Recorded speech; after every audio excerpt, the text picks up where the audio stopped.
नीति शास्त्र में कलंक को काजल से भी अधिक काला और पाप को धरती से भी अधिक भारी बताया गया है। जो लोग ये बात सही नहीं मानते उनके लिए ग्वालियर की संतो गोस्वामी की ये कहानी आंखें खोल देने वाली हो सकती है। नमस्कार, मैं हूं राकेश पवार।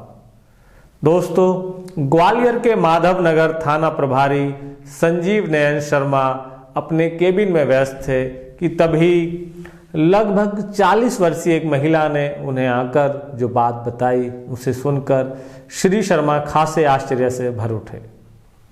दरअसल मामला ही कुछ ऐसा था। नाला नंबर 3 राय सिंह के बाग की गोठ निवासी महिला संतो गोस्वामी कमला राजा अस्पताल के सफाई कर्मी के पद पर काम करती थी। संतो अपने 42 वर्षीय पति सुरेश गोस्वामी की हत्या करने के बाद खुद को कानून के हवाले करने के लिए स्वयं चलकर थाने आई थी। दर्शकों, आश्चर्य की बात ये थी कि संतो ने यह हत्या 8 माह पहले की थी, जिसकी किसी को जानकारी भी नहीं थी। संतो का कहना था कि भले ही सुरेश की हत्या की जानकारी किसी और को नहीं थी, लेकिन पति की हत्या के पाप के बोझ से उसकी आत्मा कराह रही थी। इसलिए वह खुद को कानून के हवाले करने आई थी।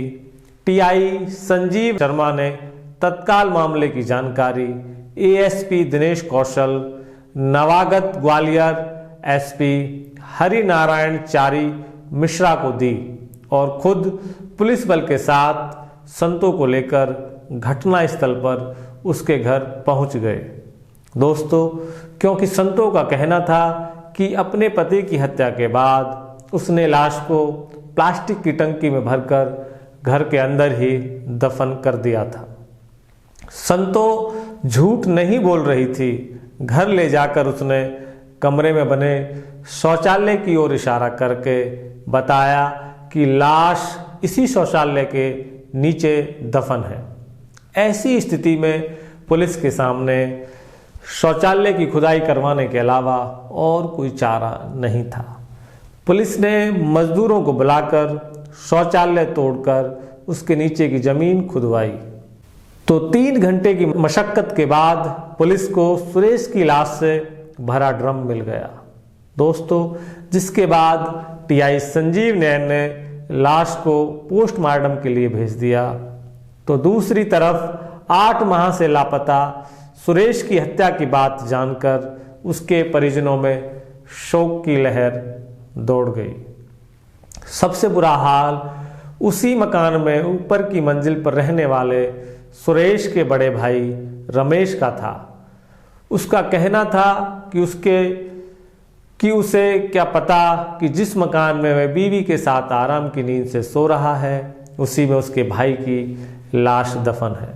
उसने बताया कि सुरेश की पत्नी संतो मेरी सगी साली भी है और सुरेश के बारे में पूछने के लिए मैंने उसके पैर तक पड़े, परंतु वो यही कहती रही कि कर्ज ज़्यादा हो जाने के कारण सुरेश कहीं ट्रक ड्राइवर का काम करने चला गया है।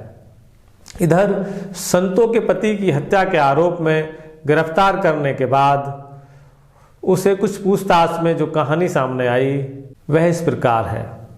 झांसी निवासी संतो की शादी 15 साल पहले ट्रक ड्राइवर सुरेश गोस्वामी से हुई थी। संतो सुरेश के बड़े भाई रमेश की पत्नी सुलेखा की सगी छोटी बहन थी।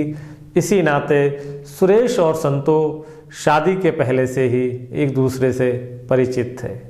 इसलिए संतो अपनी शादी को लेकर खासी उत्साहित थी, लेकिन उसका सारा उत्साह पहली ही रात ठंडा पड़ गया, जब सुहाग रात में ही शराब पीकर सुरेश मशीन की तरह अपनी वासना शांत करके गहरी नींद में सो गया। उसके बाद तो ये रोज का काम हो गया। सुरेश शराब पीकर आता और संतो के जिस्म पर अपना हक जमा कर खराटे भरने लगता। दोस्तों, संतो से केवल उसे इतना ही मतलब था कि ये उसकी जवानी का जोश दिखाने का साधन थी, इसी बीच संतो गर्भवती हो गई। डॉक्टर ने उसे पति से दूरी बनाकर रखने की हिदायत दी, लेकिन सुरेश उस रात भी अपने मन की करने से नहीं माना, जिस पर संतो ने पहली संतान के रूप में बेटे को जन्म दिया था। इसके 2 साल बाद संतो ने एक बेटी को भी जन्म दिया, जिसके बाद खर्च में आने वाली आर्थिक परेशानी को देखते हुए उसने कमला राजा अस्पताल में सफाई कर्मी की नौकरी कर ली। दर्शकों, संतो कमाने लगी तो सुरेश अपनी ट्रक ड्राइवर की नौकरी छोड़कर घर बैठ गया और संतो की कमाई शराब में उड़ाने लगा। ये उसे ऐसा करने से रोकती तो सुरेश उसके साथ बुरी तरह से मारपीट करता। संतो को बचाने वाला कोई नहीं था, क्योंकि बच्चे छोटे थे और उसी घर में ऊपर की मंजिल पर रहने वाले जेठ रमेश खुद भी शराब पीकर अपनी पत्नी संतो की बड़ी बहन सुलेखा के साथ मारपीट करता था। धीरे धीरे सुरेश की शराब खोरी की लत बढ़ती जा रही थी और उसी अनुपात में संतो की पिटाई और परेशानियां। दोस्तों, संतो ने पुलिस को बताया कि वह सुरेश से इतनी तंग आ चुकी थी कि उसे कई बार चेता चुकी थी कि वो किसी दिन उसे कुत्ते की मौत मार देगी, लेकिन उसकी बात को सुरेश खाली धमकी समझता। इतना ही नहीं, सेक्स के मामले में सुरेश इतना बेशरम हो गया था कि वो इसके लिए 12 साल के बेटे और 10 साल की हो चुकी बेटी के सो जाने का भी इंतजार नहीं करता। जबकि बच्चों के सामने संतो को ऐसा करना जहर पीने जैसा लगता था। इसलिए पति से तंग आकर संतो उसे छुटकारा पाने की सोचने लगी थी। घटना के बारे में संतो ने माधोगंज थाना प्रभारी संजीव नयन शर्मा को बताया कि उस रोज दोपहर में काम पर जाने के लिए निकली तो सुरेश शराब पीने के लिए पैसे मांगते हुए मारपीट करने पर उतारू हो गया। इस पर उन्होंने उससे कहा कि आज वेतन मिलेगा तो घर आकर पूरा वेतन उसे दे देगी। इसके बाद जब वो रात में काम से लौटी तो सुरेश बैठकर शराब पी रहा था।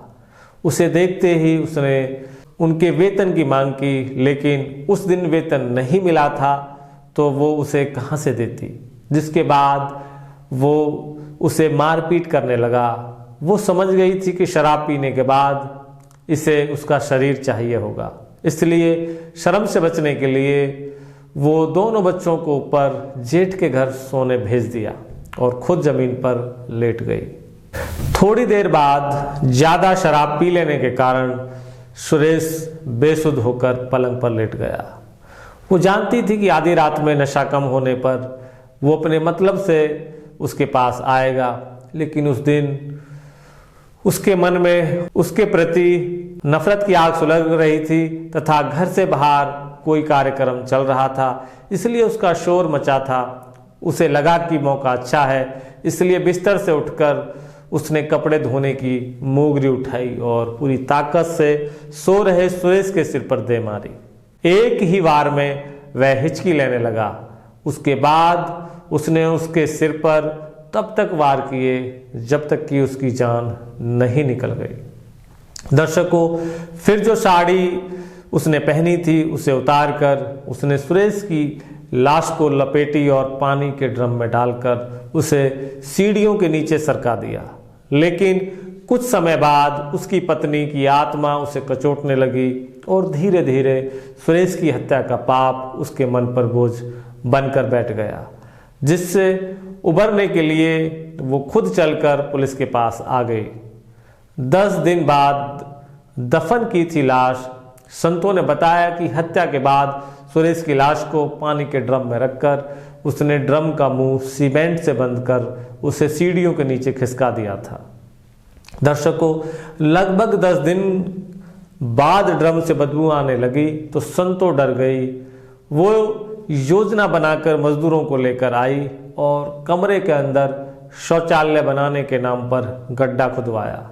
मजदूर गड्ढा खोदकर चले गए तो संतों ने ड्रम को खिसकवाकर गड्ढे में दफन कर दिया और ऊपर से कुछ मलबा डाल दिया तथा दूसरे मजदूरों को लाकर उसके ऊपर शौचालय बनवा लिया और लोगों को बता दिया कि सुरेश कर्ज हो जाने के कारण बाहर जाकर काम करने लगे हैं।